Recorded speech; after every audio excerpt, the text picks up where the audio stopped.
Hi, I'm Zach. Welcome to my channel. This is another video explaining the cards that I use in my deck. So like I've said before, all the cards have characters from my game Monster Garden.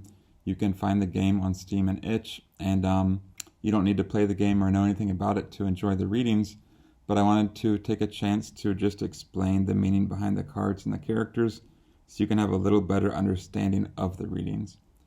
So this time I'm explaining the characters from the second level of my game. The game has 3 levels that are represented as 3 seedlings in the garden, because the game is about the monster garden and exploring this garden and helping it grow and bringing new monsters to the garden. So these are the monsters you can meet in the second level and bring back to your garden. So the second level takes place in a tree, and the whole level is about kind of finding your voice and defining yourself against other people. So there's this boss controlling the tree, telling all the monsters what to do, and each monster has their own way of responding to the boss and kind of overcoming the boss. So first of all, we've got Tookis. If I can pick up this card. Tookis starts out as a member of the Booty Biker Boys. You can see the other 2 Booty Biker Boys behind him in red. And so they're always rushing around, doing the boss's orders. The other Booty Biker Boys are like, okay, let's keep going, let's roll, what's the next job, what's the next task? But Tookis he kind of questions that, and he feels like something's off when he's always in a rush all the time, and he wants to take downtime. And so the boss is like, oh, that's a waste of time, like, what are you going to get done? You're not going to be efficient.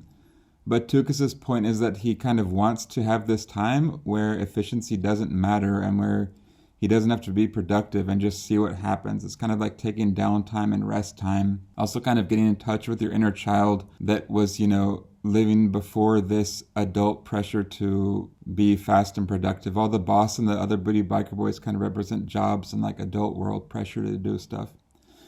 So this card kind of represents downtime, getting in touch with your inner child and kind of discovering new things you didn't even know you were interested in, because Tookis, by taking a break, he discovers this new passion that he wants to follow in the future.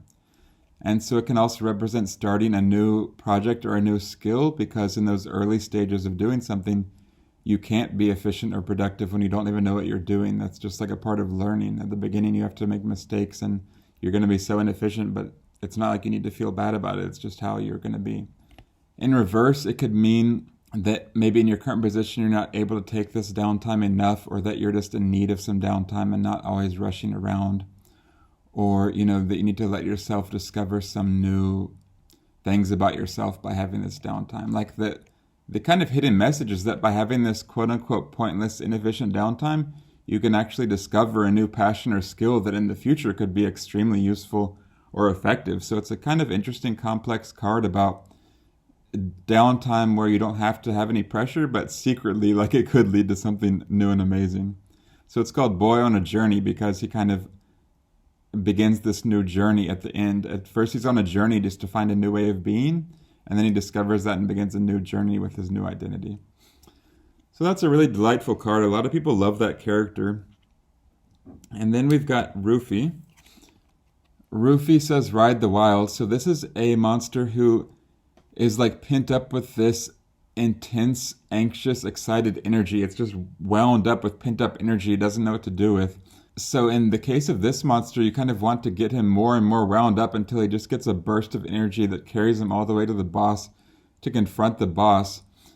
So this monster kind of struggles with the boss telling him what to do, and he's too anxious and wound up to even have any self-awareness to decide what he's doing. So he kind of just, this card's about being kind of pulled into yourself and just letting other people tell you what to do and having no sense of self and being too anxious and scared to do anything. Kind of frozen and pulled back. And so the positive meaning of this card is kind of just unleashing your weird energy and going for it, not being pulled back and scared in your body, and not letting other people tell you what to do or judge you. Just even if it's kind of weird or messy or you don't know what's going to happen, kind of riding this wild energy inside yourself.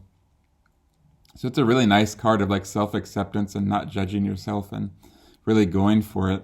And so the thing about this character is that by the end of the game, if you follow his storyline, it's not like he changes to get more in self-control necessarily. He's still, by the end of the game, he's still filled with energy, stumbling over his words sometimes, getting too excited.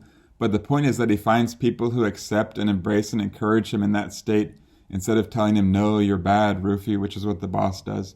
So this card's about not necessarily trying to or needing to change yourself, just changing your attitude to accept yourself how you are and find people who accept and support and nurture you instead of telling you that you're bad. So yeah, that's Roofy.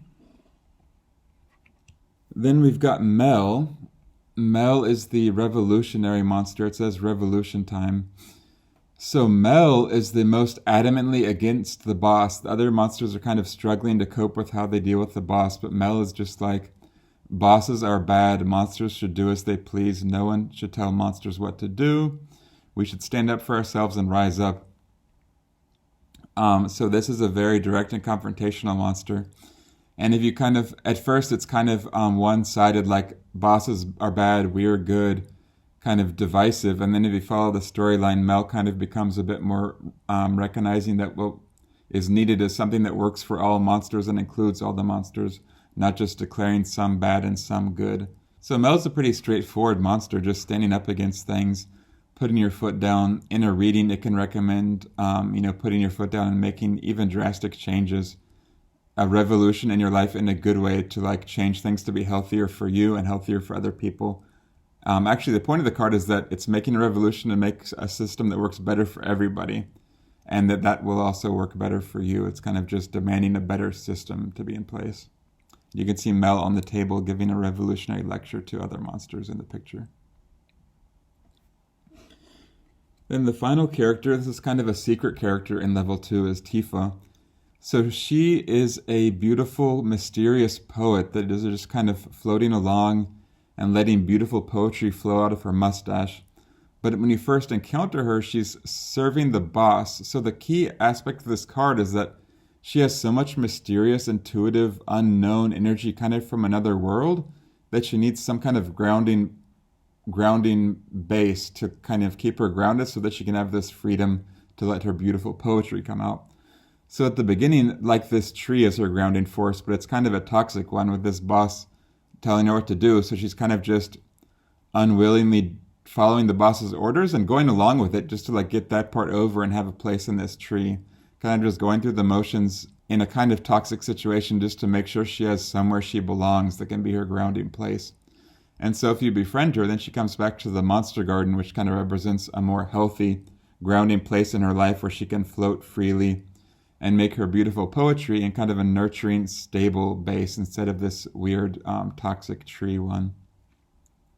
So this card in a reading is about letting your beautiful poetic words flow out without knowing where they're coming from in a kind of intuitive way, and also about finding a stable base of security to let you have the freedom to do that. So in the reverse position, it can be about needing that stable base before you're like letting your beautiful, mysterious things flow out. It's kind of like Tifa's too mysterious and unknown for this world. It's like very intuitive and delicate and divine energy. So this is a really beautiful card. And so as you can see, every card has kind of two sides that track with the monster's development from the beginning, where they're kind of stuck in this toxic situation in the tree, to where they get healthier and go to the monster garden and have a more healthier life and way of being. So that's the monsters for Seedling 2. I'm going to do 4 cards in each video like this and explain all the cards in my deck as I go. So I'll see you in the next video with the monsters from Seedling 3 or level 3 in my game, Monster Garden. If you want to learn more about the monsters firsthand, please check out my game. Like I said, it's on Steam, and it's got amazing music that a friend of mine made. And yeah, there's links to that in the description, so thanks for checking out the channel, and I'll see you in the next video.